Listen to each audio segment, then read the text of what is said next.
and I am in debt. I don't know what to do. क्या आप कहते हैं कि मेरे जीवन में बहुत सारी परेशानियां हैं, बीमारी है और कर्जा है, मैं नहीं जानती कि मैं क्या करूं? Then don't worry, because in this video I'll tell you how you can get out of the problems of your life and what God asks you to do for that. तो आप फिर चिंता मत करिए, क्योंकि मैं आपको अपनी इस वीडियो में बताऊंगी कि आप अपनी परेशानियों से कैसे बाहर आ सकते हैं और परमेश्वर आपको क्या कहते हैं इसके लिए. So I'll tell you its solution. Don't worry and continue watching this video till the end. तो मैं आपको इसका उपाय बताऊंगी, आप चिंता मत करिएगा और इस वीडियो को अंत तक देखते रहिए.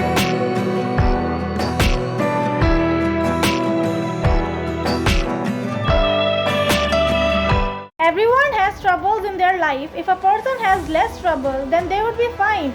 They would somehow live their life. But if that trouble increases, then the person gets upset and doesn't understand what they should do. सभी लोगों के जीवन में परेशानियां होती है, लेकिन अगर किसी इंसान के जीवन में कम परेशानियां होती है तो वो कैसे भी ठीक होंगे और अपना जीवन कैसे भी बिताएंगे. लेकिन अगर उनके जीवन में परेशानियां बढ़ जाती है तो वो निराश हो जाते हैं, परेशान हो जाते हैं और उन्हें समझ नहीं आता कि वो क्या करें. But before saying anything else, I want to tell you that Satan is the root of all your problems that are in your life. इससे पहले कि मैं आपको कुछ और बताऊं, मैं आपको बता देना चाहती हूँ कि शैतान ही आपके जीवन की हर परेशानियों का जड़ है. He destroys everything either through disease or by anything else. वो आपकी जिंदगी को बर्बाद कर देता है, या तो बीमारी से या फिर किसी और चीज से. So for dealing with the problems of your life, one must know how to deal with the Satan.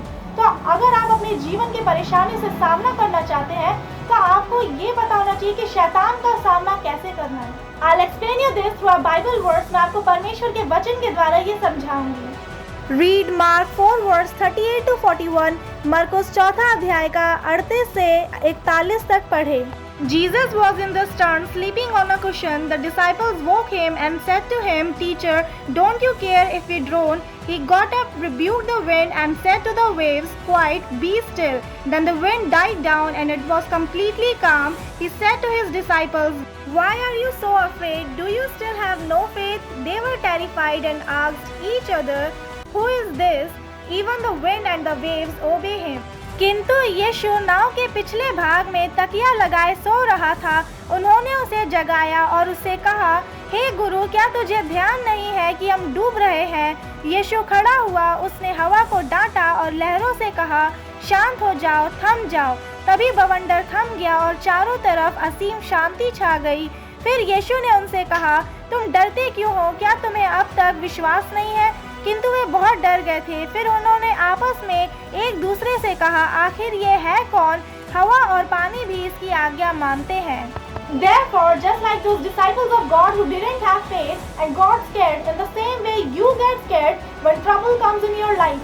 इसीलिए जिस तरह से परमेश्वर के वो भक्त लोग जिन्होंने विश्वास नहीं किया और वो डर गए थे, उसी प्रकार से जब आपके जीवन में परेशानियां आती है तो आप डर जाते हैं. So first of all, you should have faith in God. If you don't have faith, you can't fight with Satan. So strengthen your faith. तो सबसे पहले आपको परमेश्वर पर विश्वास होना चाहिए, और अगर आपके अंदर विश्वास नहीं है तो आप शैतान से सामना नहीं कर सकते.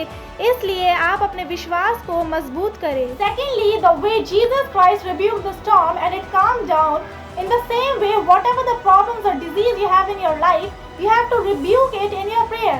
तो दूसरा है कि जिस तरह से यीशु मसीह ने आंधी और तूफान को डांटा और वो शांत हो गया, उसी प्रकार से आपके जीवन में जो भी बीमारी या परेशानी है उसे आपको डांटना है अपनी प्रार्थना में. So as long as you don't rebuke the problems, disease or Satan in your prayer, it won't go away. तो जब तक कि आप अपने प्रार्थना में शैतान को, बीमारी परेशानी को नहीं डांटोगे तो वो नहीं जाएगा. So you have to do these two things: have faith in God, rebuke the devil and the problems of your life in prayer. तो आपको ये दो चीज़ें करना होगा. परमेश्वर पर भरोसा रखो, प्रार्थना में शैतान और अपने जीवन की समस्याओं को डांटे. Now I pray, whatever the disease, problems or debt you have in your life, I rebuke it in Jesus' name so that it should end soon. And also the Satan who hinders your work and increases problems in your life, I rebuke it in the name of Jesus Nazareth.